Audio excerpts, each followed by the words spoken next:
عظیم ہیں۔ آگے بتایا گیا کہ ان الذین ینادونک من وراء الحجرات اکثرهم لا یعقلون، یہ وہی بنو تمیم کی طرف اشارہ ہے کہ جو لوگ کمروں کے پیچھے سے آئے تھے اور آواز دے رہے تھے یا محمد اخرج الینا، تو اس کی طرف اشارہ ہے کہ کچھ لوگ ایسے ہیں جو آپ کو کمروں کے پیچھے سے آوازیں دیا کرتے ہیں، اکثرهم لا یعقلون، ان میں سے اکثر ایسے ہیں جو بے عقل ہیں، ان میں سے اکثر ایسے ہیں جن کے پاس عقل نہیں ہے، وہ عقل سے کام نہیں لیتے۔ تو یہ معاملہ ہے حضرت بنو تمیم کے تعلق سے اس آیت میں کہا گیا کہ ان میں سے اکثر ایسے ہیں جو عقل سے کام نہیں لیتے۔ پتہ یہ چلا کہ اللہ کے رسول علیہ الصلوۃ والسلام کے سامنے تیز آواز سے بولنا، حدیث کی محفل میں تیز آواز سے بولنا، یہ بے عقلوں کا کام ہے، عقل مندوں کا کام نہیں ہے۔ یہ قرآن ہم کو سبق دے رہا ہے۔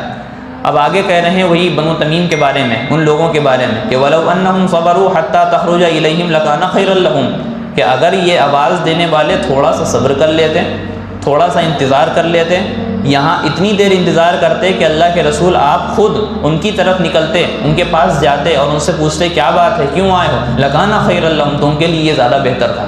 انتظار کرنا یہ زیادہ بہتر تھا۔ کیوں؟ کیونکہ اللہ کے رسول کے لیے انتظار ہو رہا ہے، جب انتظار کریں گے تو اس میں بھی ہمیں ثواب ملے گا، اس میں بھی کیا ملے گا؟ ثواب ملے گا۔ اس میں جو چیز بتائی گئی کہ حتیٰ تخرج الیہم، یہاں تک کہ اللہ کے رسول خود ان کے پاس جائیں۔ پتہ یہ چلا کہ اللہ کے رسول علیہ الصلوۃ والسلام جب گھر سے نکلیں تو ہم کو جا کر کے نہیں ملنا تھا، ان کو نہیں ملنا تھا،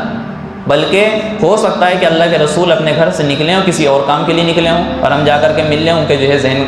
ڈسٹرب ہو جائے۔ تو پتہ یہ چلا کہ اللہ کے رسول خود ان کے پاس جب جائیں تب ان سے جا کر کے ملنا ہے۔ تو یہ جو شروعات کی جو آیتیں ہیں نا، اس کا اطلاق علماء اور مرشدین پر بھی کیا گیا ہے، اپنے اساتذہ پر بھی کیا گیا ہے جو علماء اساتذہ ہیں، کہ جب وہ تمہارے پاس ملیں، جب تم سے خود ملنے آئیں تب ان سے ملاقات کرو اور ان کے سامنے اپنی آواز کو پست رکھو۔ بہرحال واللہ غفور الرحیم، یہاں پہ یہ بتا دیا گیا کہ ابھی تو پہلی مرتبہ کی بات ہے اور انہوں نے یہ انجانے میں کر دیا، ان کی پکڑ نہیں ہوگی، لیکن اگر وہ توبہ کر لیں تو ان کو معاف کر دیا جائے گا۔ واللہ غفور الرحیم، اللہ تعالیٰ مغفرت کرنے والا اور رحم کرنے والا ہے۔ اب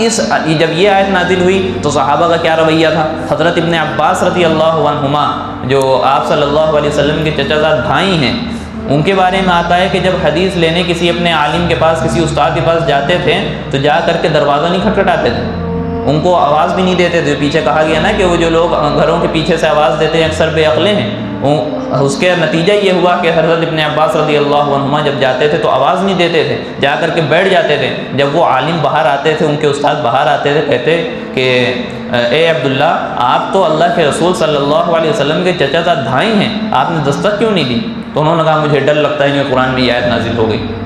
تو ان کے سامنے قرآن ہر وقت رہتا تھا۔ ہم کو بھی چاہیے کہ جو احکامات ہیں ہم اپنے سامنے اس کو رکھیں اور اللہ کے رسول علیہ الصلوۃ والسلام کا احترام کریں، اور اسی طریقے سے اپنے اساتذہ، اپنے علماء، اپنے مرشدین، ان کا بھی احترام کریں ان آیات کی روشنی میں۔ تو آگے بتایا کہ واللہ غفور الرحیم، ان جو بنو تمیم کے لوگوں نے کیا بھی کہ کمروں کے پیچھے سے آواز دی اور تمام چیزیں ہوئیں، تو اگر یہ لوگ مغفرت طلب کرتے ہیں، توبہ کر لیتے ہیں تو ان کو معاف کر دیا جائے گا، ان کی پکڑ نہیں ہوگی۔ یا اب یہاں پہ جو ہے ایک عام قاعدہ بتایا گیا جو آج کے ماحول میں بہت فٹ بیٹھتا ہے، اور ہم کو اس چیز سے سبق لینے کی ضرورت ہے کہ قرآن ہم سے کیا کہہ رہا ہے۔ کیا کہہ رہا ہے؟ یا ایھا الذین آمنوا ان جاءکم فاسق بنبأ فتبینوا ان تصیبوا قوما بجہالۃ فتصبحوا علی ما فعلتم نادمین۔ اس کا پہلے پس منظر سن لیجئے۔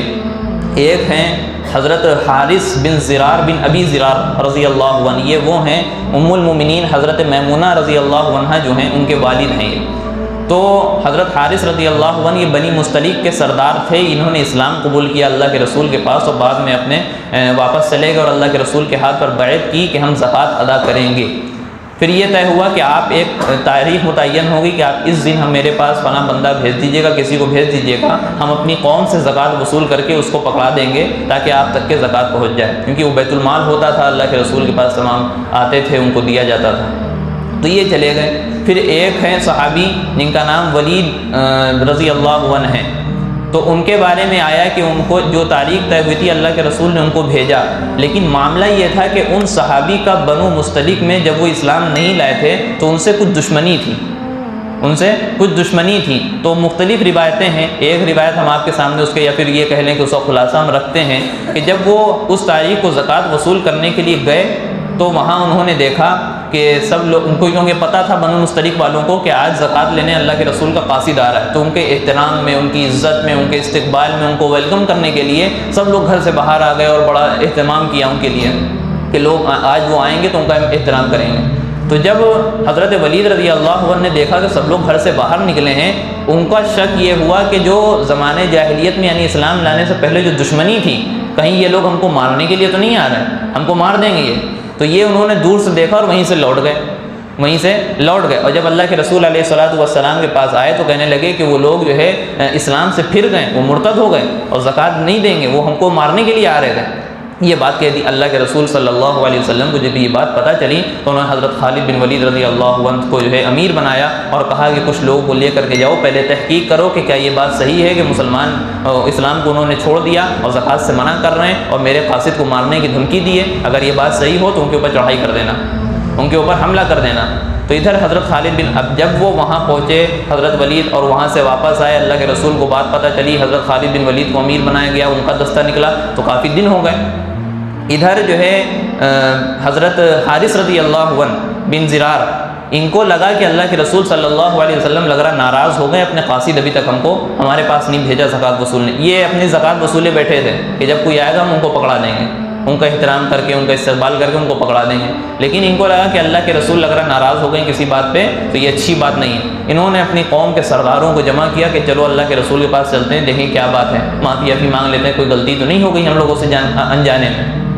ادھر سے ان کا قافلہ نکلا، ادھر سے خالد بن ولید رضی اللہ عنہ کا قافلہ نکلا. راستے میں مدینے کے قریب ایک جگہ ملاقات ہوئی، وہاں جو ہے آپس میں باتیں بتائی گئیں کہ یہاں یہ ہوا، وہاں یہ ہوا. بہرحال جو غلط فہمیاں تھیں وہ سب ختم ہو گئی. وہ کہنے لگے نہیں ہم تو استقبال کے لیے تھے. تو اس کے بعد اللہ کے رسول علیہ الصلوۃ والسلام کے پاس آئے، وہاں انہوں نے گواہی دی کہ نہیں ہم لوگ اسلام پر باقی ہیں اور ہم زکوٰۃ لے کر کے آئے، ہم زکوٰۃ انشاءاللہ ادا کریں گے اور آپ کے حوالے ہم کرتے ہیں. تو وہاں پہ جو اللہ کے رسول علیہ الصلوۃ والسلام نے ایک تحقیق کرنے کا جو حکم دیا، تحقیق کرنے کے لیے کہا حضرت خالد بن ولید رضی اللہ عنہ کو پہلے تحقیق کرنا پھر حملہ کرنا، ورنہ نقصان ہو جائے گا.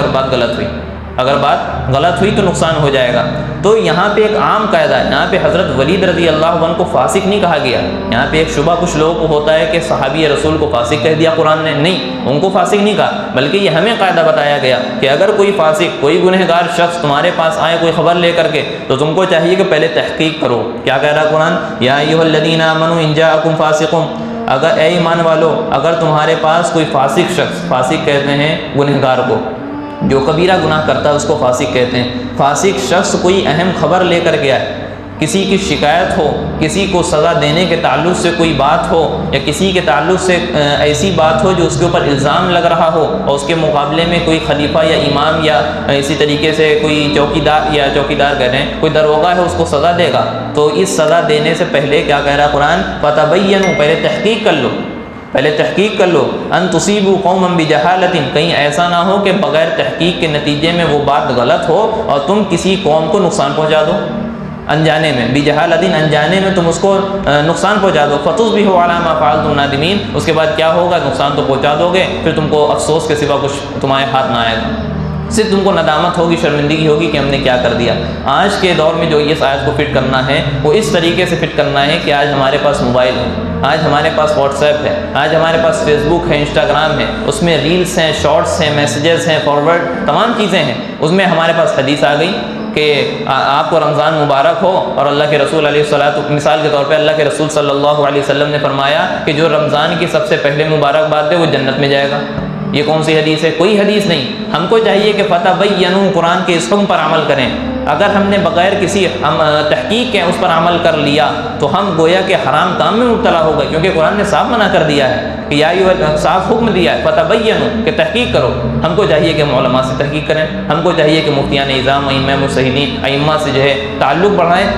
اور ان سے پوچھیں کہ اس حدیث کی حقیقت کیا ہے. اب اس حدیث کے تعلق سے ہم اتنا کہیں گے کہ ایسے تو اگلے سال جو رمضان آنے والا ہے یا 2 سال بعد آنے والا، ہم ابھی سے جو ہے مبارکباد دے دیں، ہم کو جنت مل جائے گی، حالانکہ ایسی کوئی حدیث نہیں ہے. تو ہم کو چاہیے، اور یہ تو ایک مثال دی، بہت ساری حدیثیں جو ہے مارکیٹ میں چل رہی ہیں، موبائل پہ چل رہی ہیں، اور لوگ اس کو فارورڈ کر رہے ہیں، اسٹیٹس پہ لگا رہے ہیں اور ایک دوسرے کو بھیج رہے ہیں. سب لوگ گناہ میں مبتلا ہو رہے ہیں، کیونکہ اللہ کے رسول علیہ الصلوۃ والسلام کی جو حدیث ہے نا کہ جو میرے پہ جان بوجھ کر کوئی بات گڑھے، میری طرف نسبت کرے اور ہم نے اس بات کو نہ کہا ہو تو اپنا ٹھکانہ جہنم میں بنا لے. مقعدہ من النار، تو اپنا ٹھکانہ جہنم میں بنا لے۔ تو جو لوگ اس میں معاونت کریں گے، مدد کریں گے، اس بات کو آگے بڑھائیں گے، جھوٹی بات کو، جھوٹی حدیث کو، تو وہ سب جہنم کا شکار ہوں گے نہیں ہوں گے؟ تو ہم کو کیا چاہیے کہ فتبینوا، کہ قرآن کے مطابق قرآن کا جو حکم ہے کہ ہم پہلے تحقیق کر لیں، علماء سے پوچھ لیں کہ کیا مسئلہ ہے، یہ حدیث ہے یا نہیں ہے، اور صرف حدیث نہیں باقی چیزیں بھی اس میں آ جاتی ہیں۔ وَاعْلَمُوا أَنَّ فِيكُمْ رَسُولَ اللَّهِ لَوْ يُطِيعُكُمْ فِي كَثِيرٍ مِّنَ الْأَمْرِ لَعَنِتُّمْ وَلَٰكِنَّ اللَّهَ حَبَّبَ إِلَيْكُمُ الْإِيمَانَ۔ جب یہ حضرت حارث رضی اللہ عنہ کا واقعہ ہوا کہ وہ پتہ چلا کہ وہ اسلام سے پھر گئے ہیں اور زکوٰۃ نہیں دے رہے ہیں، تو ادھر مسلمانوں میں بات پھیلی، تو مسلمانوں میں سے رائے لی گئی، اللہ کے رسول نے رائے لی یا انہوں نے رائے دی، بات یہ نکلی کہ ان لوگوں پر چڑھائی کر دی جائے اور ان لوگوں پر حملہ کر دیا جائے، کسی کو نہ چھوڑا جائے، کسی کو نہ چھوڑا جائے، حملہ کر دیا جائے۔ کچھ لوگوں کی رائے تھی، تو رائے دینا غلط نہیں ہے، رائے دے سکتے ہیں، لیکن یہ نیت کرنا کہ ہم نے جو رائے دی ہے اسی پر عمل ہو، تو وہ قرآن کہہ رہا ہے کہ یاد رکھو وَاعْلَمُوا أَنَّ فِيكُمْ رَسُولَ اللَّهِ، اس بات کا خیال رکھو، جان لو کہ تمہارے درمیان رسول اللہ موجود ہیں، تمہارے درمیان رسول اللہ موجود ہیں۔ لَوْ يُطِيعُكُمْ فِي كَثِيرٍ مِّنَ الْأَمْرِ لَعَنِتُّمْ، اگر تمہاری رائے کی پیروی کر لیں، تمہاری بات پر عمل کر لیں بہت سارے کاموں میں، تو معاملہ یہ ہوگا لعنتم، تو تم کو بہت بڑا نقصان ہو سکتا ہے، بہت بڑا نقصان ہو سکتا ہے۔ یہ دنیاوی معاملے میں بھی ہے اور اخروی معاملے میں تو بہرحال اللہ کے رسول علیہ الصلوۃ والسلام صاحب شریعت ہے، آپ کے اوپر شریعت نازل کی گئی، تو اس معاملے میں تو کسی کی رائے نہیں چلے گی، اللہ کے رسول کی رائے نہیں چلتی تھی، اللہ کی طرف سے آرڈر آتے تھے۔ لیکن دنیا کا جو معاملہ ہے اس میں بھی اللہ کے رسول مصلحت زیادہ رکھتے ہیں، مصلحت زیادہ سمجھتے ہیں، حکمتیں زیادہ سمجھتے ہیں، تو اللہ کے رسول علیہ الصلوۃ والسلام کے اوپر ضروری نہیں ہے کہ تمہاری رائے کو مانا جائے اور اس پر عمل کیا جائے۔ اگر ایسا ہوگا تو لعنتم، تو تم کو بہت بڑا نقصان ہو سکتا ہے، لعنتم، تم کو بہت بڑا نقصان ہو سکتا ہے۔ اور آگے فرمایا کہ وَلَٰكِنَّ اللَّهَ حَبَّبَ إِلَيْكُمُ الْإِيمَانَ، اور لیکن اللہ کا معاملہ یہ ہے کہ تمہارے لیے اللہ نے، یعنی صحابہ کو مخاطب کیا گیا کہ اللہ تعالیٰ نے تمہارے لیے ایمان کو محبوب قرار دے دیا، ایمان کو اچھا بنا دیا، ایمان کو محبوب ترین ایک چیز بنا دیا تمہارے لیے، تمہارے ایمان کو تمہارے دل میں وَزَيَّنَهُ فِي قُلُوبِكُمْ، اور تمہارے دل میں ایمان کو حاصل کرنے کے لیے اور ایمان کے تقاضوں پر عمل کرنے کے لیے ایک جو جذبہ ہوتا ہے، ایک جو ہے جذبہ ہوتا ہے، وہ پیدا کر دیا اللہ تعالیٰ نے، وَزَيَّنَهُ فِي قُلُوبِكُمْ۔ اور کیا کیا صحابہ کے تعلق سے؟ دیکھیے قرآن جو ہے صحابہ کی تعریف کر رہا ہے کہ وَقَرَّهَ إِلَيْكُمُ الْكُفْرَ وَالْفُسُوقَ وَالْعِصْيَانَ، اور اللہ تعالیٰ نے تمہارے لیے یہ ناپسند کر دیا، تمہارے دل پہ یہ بات ناگوار کر دی کہ تم جو ہے کفر کو اپناؤ، فسوق کو اپناؤ، عصیان کو اپناؤ۔ کفر ہم سمجھتے ہیں کہ اسلام کے جو اپوزٹ ہے کفر، اس کو کفر کہتے ہیں۔ فسوق کو بعض لوگوں نے لکھا ہے کہ کبیرہ گناہ ہے، اور عصیان جو ہے اس کو بعض لوگوں نے لکھا ہے کہ چھوٹے گناہ کو کہتے ہیں، اور بعض لوگوں نے فسوق کی تعریف یہ کی ہے کہ جو اعتقادی غلطیاں ہوتی ہیں، یعنی عقیدے میں جو کمی کوتاہیاں ہوتی ہیں اور غلط عقیدے ہوتے ہیں، یہ فسوق ہے، اور عمل میں جو کوتاہیاں کمیاں ہوتی ہیں یہ عصیان ہے۔ تو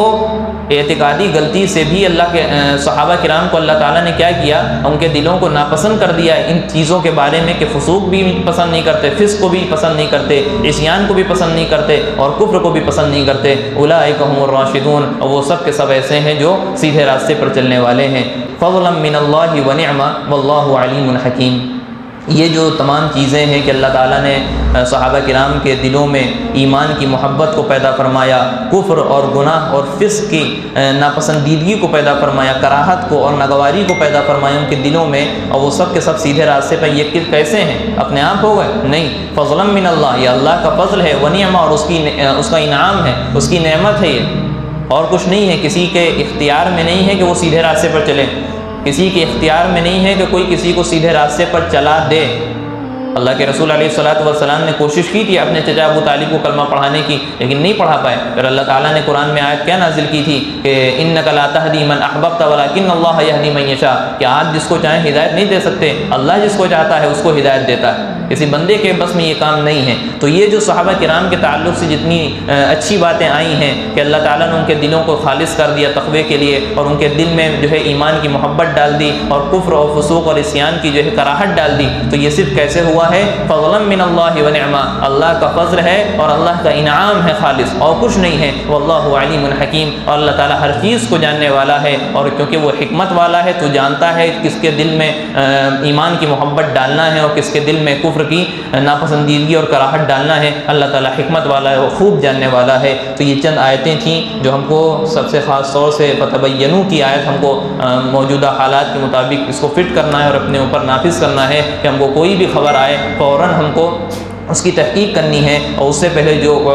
رسول اللہ کی تعظیم میں اور ان کے ادب میں جو آیتیں نازل ہوئیں ہم کو چاہیے کہ اس کو اپنی زندگی میں داخل کریں۔ جب کسی بڑے عالم سے ملیں، ان کی مجلس میں جائیں، حدیث کی مجلس میں بیٹھیں، حدیث پڑھی جا رہی ہو تو اپنی آوازوں کو پس رکھیں، ایسے پس رکھیں کہ گویا کہ ہم کسی سے سرگوشی کر رہے ہیں۔ تو یہ تمام احکامات ہیں ہمارے سامنے آئے ہیں۔ اب اگلی جو آیتیں ہیں انشاءاللہ اگلے ہفتے ہوگی وَإِن طَائِفَتَانِ مِنَ الْمُؤْمِنِينَ کی، کہ جب مومنین آپس میں لڑ پڑیں، یعنی جب کسی میں لڑائی جھگڑا ہو جائے۔ معاشرے میں ہم لوگ رہتے ہیں، لڑائی جھگڑے بھی ہوتے ہیں، ہر انسان، بلکہ یہ کہا جائے ہر انسان کے اندر کوئی کمی خامی ہوتی ہے، اور اس کمی خامی کے نتیجے میں لڑائی جھگڑے بھی نوبت آ جاتی ہے۔ تو ان لڑائی جھگڑوں کو ہم کو کیسے سولو کرنا ہے، کیسے اس کو جو ہے سلجھانا ہے معاملے کو، اور کیا کرنا ہے، اس کے پورے احکامات نیچے آ رہے ہیں، اور معاشرت کا ایک طریقہ اور کیسے زندگی گزارنا اس کا طریقہ قرآن پاک نے ہم کو بتایا ہے۔ انشاءاللہ اگلے ہفتے بات ہوگی۔ اللہ تعالیٰ سے دعا ہے کہ جو ہم نے پڑھا ہے اس کو ہم کو سمجھنے کی، اس پر عمل کرنے کی اور اس کی دعوت دینے کی ہمیں توفیق عطا فرمائے۔ آمین وآخر دعوانا ان الحمدللہ رب العالمین۔ ویڈیو اگر اچھی لگی ہو تو لائک کریں، شیئر کریں اور چینل کو سبسکرائب کرنا نہ بھولیں، اور ساتھ ہی ساتھ بیل آئیکن کو پریس کریں تاکہ نئی ویڈیو کی نوٹیفیکیشن آپ کو ملتی رہے۔